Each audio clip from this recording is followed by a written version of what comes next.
కాంగ్రెస్ ప్రభుత్వం అధికారంలోకి వచ్చి ఏడాది పూర్తవుతున్న సందర్భంగా రాష్ట్రంలో విజయోత్సవాలను నిర్వహిస్తున్న విషయం తెలిసిందే. ఈ క్రమంలోనే ములుగు జిల్లాలోని ఏటూరు నాగారంలో భారీ ఎన్కౌంటర్ జరిగింది. ఈ ఘటనలో 7 మావోయిస్టులు మృతి చెందారు.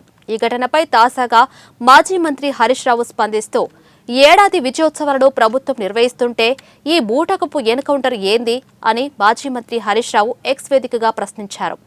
అరెస్టులు, నిర్బంధాలు, కంచెలు, ఆంక్షలు ఒకవైపు, బూటకము ఎన్కౌంటర్లు మరోవైపు రాష్ట్రంలో అశాంతిని రేపుతున్నాయన్నారు. అన్ని వర్గాలను మోసం చేసి 6 గ్యారంటీలను అటకెక్కించారని 7వ గ్యారంటీగా డబ్బా కొట్టిన ప్రజాస్వామ్య పాలనకు సైతం విజయవంతంగా తూట్లు పొడిచారని అన్నారు.